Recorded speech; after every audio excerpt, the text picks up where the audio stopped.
Ya Mama Sidin 2 bulan habis meninggal. Lahir kan sudah lahir berapa ada umur lawan Mama Sidin? Sekitar kurang lebih 6 tahun hidup lawan Mama Sidin. Sesudah diasuh, sesudah disusui oleh Halimatus Sa'diyah, pertama menyusui Mama Sidin seorang, kemudian lagi Suhaibatul Aslamiyah, kemudian dibawa oleh Halimatus Sa'diyah. Sudah pemula ganal, sudah hampir menyusup, hanya diatar kemana? Kepada Mama Sidin. Adalah lawas hidup lawan Mama Sidin 6 tahun umur Mama Sidin meninggal. Ada lawas pulang disarakan lawan Kai 4 diam lawan Kai 2 tahun kurang lebih, umur 8 tahun Kai meninggal. Siapa nama menyambutnya? Paman Sidin Abu Thalib. Paman Sidin ini kan ada orang yang berdaya juga, orang yang sederhana benar hidup. Kenapa Rasulullah dijadikan perjalanan seperti itu? Ada harapan supaya Allah mendidik Rasulullah, supaya Rasulullah itu kada terbiasa berharap kepada makhluk. Nang biasa abah harapan abah meninggal. Nang biasa abah harapan abah meninggal. Umpat lawan mama pulang meninggal. Siapa lagi diharap? Kai sekalinya Tuhan dan kada laus meninggal pulang. Umpat lawan paman Mamarina, paman kan kalau diharap juga Sidin sederhana, hidup anak banyak. Nah jadi itu didikan Allah kepada Rasulullah supaya jangan ada berharap kepada makhluk, karena Allah langsung mendidik Rasulullah Shallallahu Alaihi Wasallam. Nah jadi orang yang melepaskan keyakinan kepada makhluk, kayak itu juga caranya. Kalau kita kada hendak terlalu yakin dengan makhluk karena berakibat kepada syirik, maka janganlah terlalu menguatkan ikhtiar syariat. Asal ada aja toh. Syariat ikhtiar itu asal ada, bukan disuruh mati-matian habis-habisan. Ini kan ingat sama sekali kita. Tapi kalau kita ikhtiar syariat dan ikhtiarnya sekadarnya aja, lalu ada hasil, kita yakin benar Allah Tuhan tak. Apalagi nak ada tapi ada, bilang babaya ada ikhtiarnya, hasilnya banyak. Wah ini kada lain kecuali dasar anugerah juga, dasar pemberian Allah juga. Secara syariat, secara usaha, ada mungkin hasil kayak ini. Lalu dimulai keyakinan Allah Tuhan. Coba pun poros syariat bisa melindungi kita kepada pengarahnya, kepada hakikat, kepada keyakinan lawan Tuhan. Makanya kadang-kadang kan sesuatu itu cuma kita benar kurang cerdas. Jika biar menandak lamak jar awak makan gancang.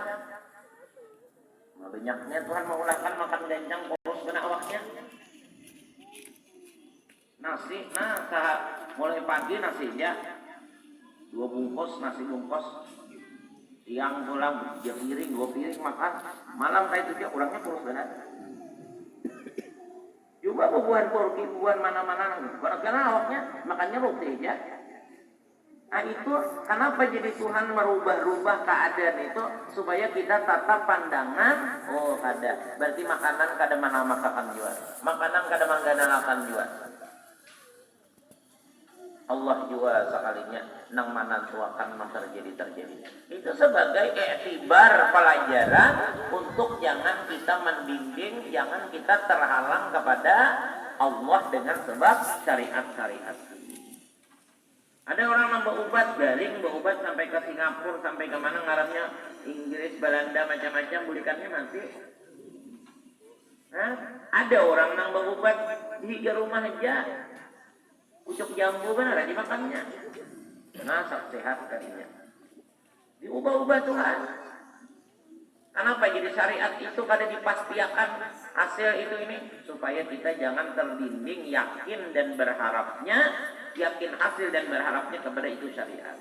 Tapi syariat harus digawi untuk jalan mendapatkan anugerah Allah tadi. Yang kita kemerdekaan Indonesia nih. Apa ya?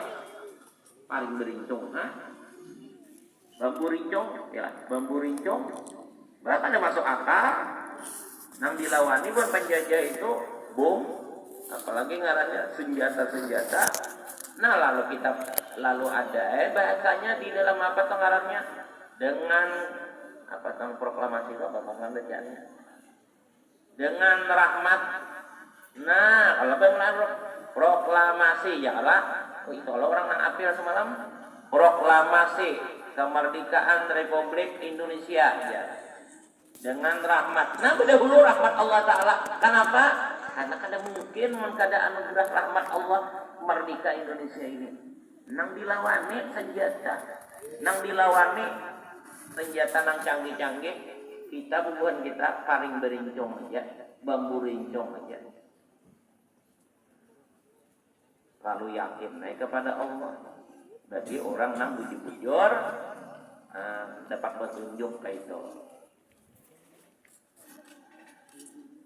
Jadi syariat itu tetap ada, cuma jangan juga terlalu tadi, karena bisa mengakibatkan terhalang keyakinan dan harapan kepada Allah, berakibat karena kepada syirik.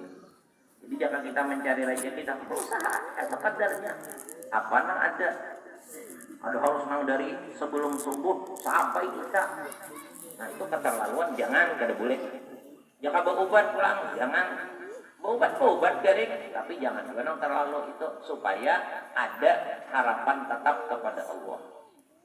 Nah itu juga lagi, pokoknya apa jenis syariat belajar disuruh bersungguh-sungguh, cuma jangan.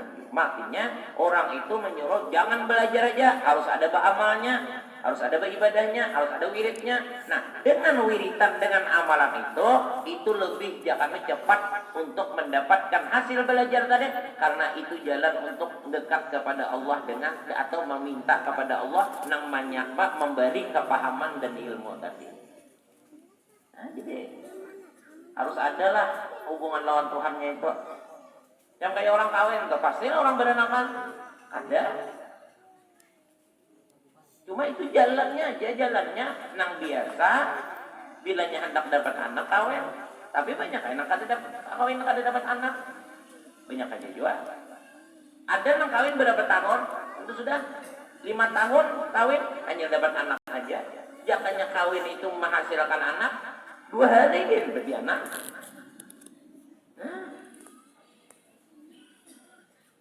Maka lucu pulang lah, Tuhan anak baulah tak. Tuhan anak menyatakan dasar ulahan Tuhan juga manusia. Abahnya putih, mamanya putih, anaknya hirang dia kalau. Ada juga nggak itu? Anaknya hirang kalau. Bagus, betul, kasihan bang. Ya kan misalnya abahnya hirang, mamanya hirang, anaknya putih, itu bagus, senang kaitannya. Ini sayang dibuang kembali. Menyesal, orang kita menyesal si anak. Nah ikhtiarnya ada juga.